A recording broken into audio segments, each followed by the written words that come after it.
Hello friends, ఈ వీడియోలో మనము ప్రీ మెరిటల్ హెల్త్ చెకప్ గురించి మనము తెలుసుకుందాం. ప్రీ మెరిటల్ హెల్త్ చెకప్ అనేది ఎవరికి చేస్తాం అండ్ దానివల్ల ఉపయోగాలు ఏంటి అనేది మనము ఈ వీడియోలో మనం తెలుసుకుందాం.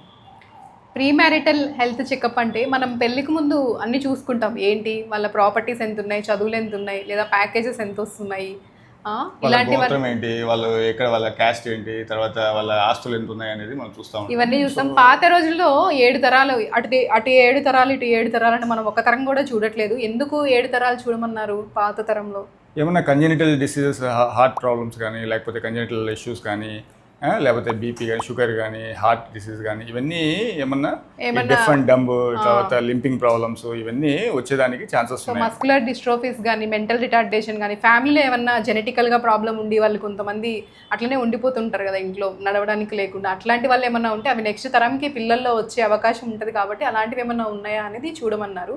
సో మనం ఒక తరము మ్యాచ్ అయిందా లేదా అనేది మాత్రమే చూసుకుంటాం. అట్లీస్ట్ ఇంత ఫాస్ట్ జనరేషన్లో మన హెల్త్ పెళ్ళైన తర్వాత అయ్యో మేము ముందే తెలుసుకొని ఉంటే బాగుండేది, లేదు మేము పెళ్ళై, చాలామంది పేషెంట్స్ వస్తుంటారు, మాకు పెళ్ళై 2 నెలలు అయింది, వీళ్ళకి ఇంత ప్రాబ్లం ఉంది, మేము ఇప్పుడు విడిపోదాం అనుకుంటున్నాం, మేము డైవర్స్ మాకు ముందే తెలుసుంటే మేము చేసుకోకుండా ఉండేవాళ్ళము, అమ్మాయి సైడ్ ఈ ప్రాబ్లం ఉంది మాకు ముందే చెప్పలేదు, అబ్బాయి సైడ్ ఈ ప్రాబ్లం ఉంది. సో ఇవన్నీ కాకుండా మనం ముందే కాషియస్గా, కేర్గా మనం చూసుకుంటే ఏం ఉన్నాయి అనేసి చిన్న చిన్న టెస్ట్లే ఉంటాయి.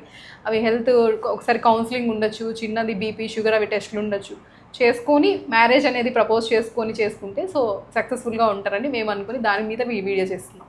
సో దానివల్ల ఏంటంటే ఈ వైఫ్ అండ్ హస్బెండ్కి వాళ్ళ యొక్క రిలేషన్షిప్ అనేది స్ట్రాంగ్ ఉంటుంది. అండ్ వాళ్ళు ఎంత రిలేషన్షిప్లో ఉన్నా కానీ వాళ్ళ యొక్క హెల్త్ ఇష్యూస్ ఏమన్నా ఉన్నాయా, వైఫ్కి ఏమో హెల్త్ ఇష్యూస్ ఉన్నాయి, హస్బెండ్కి ఏం హెల్త్ ఇష్యూస్ అనేది తెలుసుకోగలిగితే ఇంకా వాళ్ళ రిలేషన్షిప్ అనేది చాలా థిక్ ఉంటుంది. Yes, correct. ఈ మగవారిలో ప్రీ మ్యారిటల్ హెల్త్ చెకప్లో అంటే ఏమేమి వస్తాయి, హార్మోన్స్ అయితే ఏమొస్తాయి, అలాగే సెక్షువల్గా ఏమన్నా ప్రాబ్లమ్స్ ఉన్నాయి, అవి కూడా ముందుగా ఎవాల్యుయేట్ చేసుకోవచ్చు. సో మగవారిలో మెయిన్గా ఏంటంటే క్లినికల్గా చూసుకుంటే వాళ్ళకి ఏమన్నా ఫ్యామిలీ హిస్టరీ ఆఫ్ ఈ డెఫ్, డంబ్, తర్వాత ఏమన్నా లింపింగ్ అంటే కాళ్ళు కానీ ఏమన్నా లింపింగ్ ప్రాబ్లమ్స్ కానీ, లేకపోతే ఇంకా ఏమైనా ఫ్యామిలీ హిస్టరీలో సివియర్ హార్ట్ డిసీజ్ కానీ, బీపీ కానీ, హైపర్ టెన్షన్ కానీ, థైరాయిడ్ కానీ, ఇవన్నీ ఏమన్నా ఉన్నాయా అనేది మనం రూల్ అవుట్ చేసుకోవాల్సి ఉంటుంది.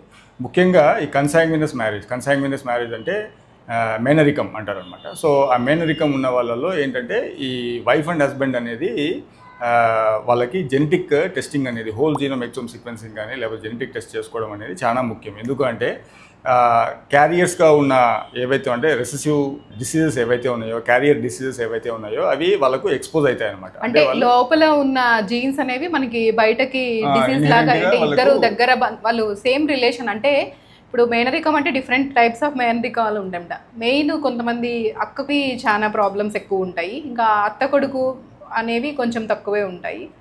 సో ఇవన్నీ ఏంటంటే ఈ కన్సాంగ్వినస్ మ్యారేజెస్లో ఖచ్చితంగా మనము జెనెటిక్ స్క్రీనింగ్ అనేది, జెనెటిక్ బోత్ చేసుకోవడం, ఇది వైఫ్ అండ్ హస్బెండ్కి ఇద్దరికి చేసుకోవడం అనేది ఇంపార్టెంట్ అనమాట. ఒకటి.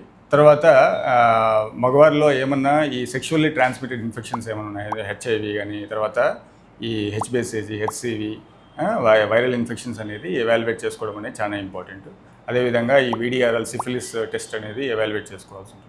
సో సేమ్ అవే ఆడవారిలో కూడా same sexually transmitted disease sir చెప్పిన హెచ్ఐవి, హెచ్బిఎస్ఏజీ, హెచ్సివి, వీడిఆర్ఎల్ అనేది సేమ్ వీళ్ళకి కూడా మనము టెస్ట్ చేసుకోవచ్చు. ముందే ఉన్నాయా లేవా, వాటికి ఏమైనా ట్రీట్మెంట్స్ తీసుకుంటున్నారా లేదా అనేది. అది దాచిపెట్టి పెళ్లి చేసుకొని తర్వాత ప్రాబ్లమ్స్ చేసుకోవడం కంటే ఇవన్నీ అంటే ఆఫ్టర్ మ్యారేజ్ ఒకరికి ఉంటే అది అవతల వాళ్ళకి వచ్చే అవకాశం ఉంటుంది. కాబట్టి ఇవి చాలా ఇంపార్టెంట్ టెస్ట్లు అండ్ సింపుల్ బ్లడ్ టెస్ట్లు. జస్ట్ మనం ఇచ్చిన ఒక రోజులోనే రిపోర్ట్ వచ్చేస్తుంది. జనరల్ బ్లడ్ టెస్ట్ కామన్గా మా ఆడవారికి అయితేనేమి, మగవారికి అయితేనేమి వాళ్ళకు కంప్లీట్ బ్లడ్ పిక్చర్, తర్వాత సీరం క్రియాటినిన్, తర్వాత లివర్ ఫంక్షన్ టెస్ట్, తర్వాత రీనల్ ఫంక్షన్ టెస్ట్, ఇవి చేసుకోగలిగితే ఏంటంటే బేసిక్ ఎవాల్యుయేషన్ అనేది క్లియర్ అయిపోతుంది. ఇంకా సెమెన్ అనాలిసిస్ అనేది ఏమన్నా చేసుకుంటే బెటర్ ఉంటుందా? సో ఫర్టిలిటీ పొటెన్షియల్ అనేది చాలా ఇంపార్టెంట్. సో మెయిన్ ఏంటంటే వైఫ్ అండ్ హస్బెండ్లో అంటే ఆడవారిలో, మగవారిలో మనము వాళ్ళ యొక్క ఫర్టిలిటీ ఎంత ఉంది, ఆ పొటెన్షియల్ ఎంత ఉంది అనేది మనం ఎవాల్యుయేట్ చేసుకునేదానికి మగవారికి సెమెన్ అనాలిసిస్ అండ్ అవసరమైతే సెమెన్ అనాలిసిస్ తర్వాత ఏమైనా అల్ట్రాసౌండ్ అట్లా ఏమైనా చేసుకోగలిగితే ఇంకా బెటర్ అన్నట్టు. సెమెన్ అనాలిసిస్ ఏంటంటే మామూలుగా చాలామంది పెళ్ళి అయిన తర్వాత చూసుకున్నాము అజూస్పర్మియా ఉంది అనేసి వస్తారు. సో ముందే ఆ ప్రాబ్లం ఉందా లేదా అంటే వాళ్ళు మ్యారేజ్ చేసుకోవాలా లేదా ఏంటి అనేది డిసైడ్ చేసుకోవచ్చు. కరెక్ట్. సో అదేవిధంగా ఏమన్నా మనము ఫీమేల్స్లో హార్మోనల్ ఎవాల్యుయేషన్ అనేది చేసుకోవాలి. ఫీమేల్లో డెఫినెట్గా కొంతమంది సివియర్ పీసీఓడి ప్రాబ్లం ఉండొచ్చు, లేదా పెద్ద పెద్ద ఫైబ్రాయిడ్స్ కానీ అట్లా ఏమన్నా ఉండొచ్చు, కంజెనిటల్ యూట్రైన్ అనామలీస్ ఏమన్నా ఉండొచ్చు.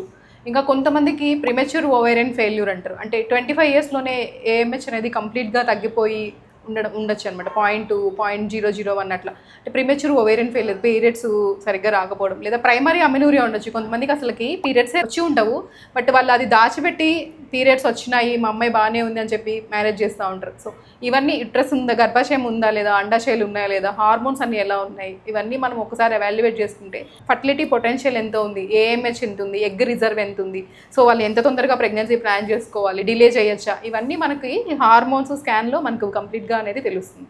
ఇన్బర్న్ బ్లడ్ డిజార్డర్స్ ఉన్నాయన్నమాట. ఏంటి, సికిల్ సెల్ అనీమియా, థాలసీమియా, తర్వాత అదేవిధంగా కొన్ని ఎంగేజ్లో క్యాన్సర్ రిస్క్ కాజ్ చేసేవి ఏవైతే ఉన్నాయో, సో ఇవన్నీ స్క్రీన్ చేసుకునేదానికి మనకు జెనెటిక్ స్క్రీనింగ్ ఉంది. తర్వాత అదేవిధంగా బ్లడ్ డిజార్డర్స్కి స్క్రీన్ చేసుకునేదానికి మనం సికిల్ సెల్ డిజార్డర్స్కి, థాలసీమియాకి. సో వైఫ్ ఇద్దరు, అమ్మాయికి అబ్బాయికి ఇద్దరికి థాలసీమియా మైనర్ ఉంటే నెక్స్ట్ పుట్టబోయే బేబీకి థాలసీమియా మేజర్ వచ్చే అవకాశం ఉంది. వాళ్ళకి త్రూ అవుట్ మొత్తం కంప్లీట్గా బ్లడ్ ట్రాన్స్ఫ్యూషన్స్ అవసరం అవుతాయి. ఒక చిన్న థాలసీమియా టెస్ట్, హిమోగ్లోబిన్ ఎలక్ట్రోఫోరసిస్ ద్వారా అది ఉందా లేదా, సో ఇద్దరికి ఉందంటే టు అవాయిడ్ దట్ మ్యారేజ్ అనేది బెటర్ ఆప్షన్.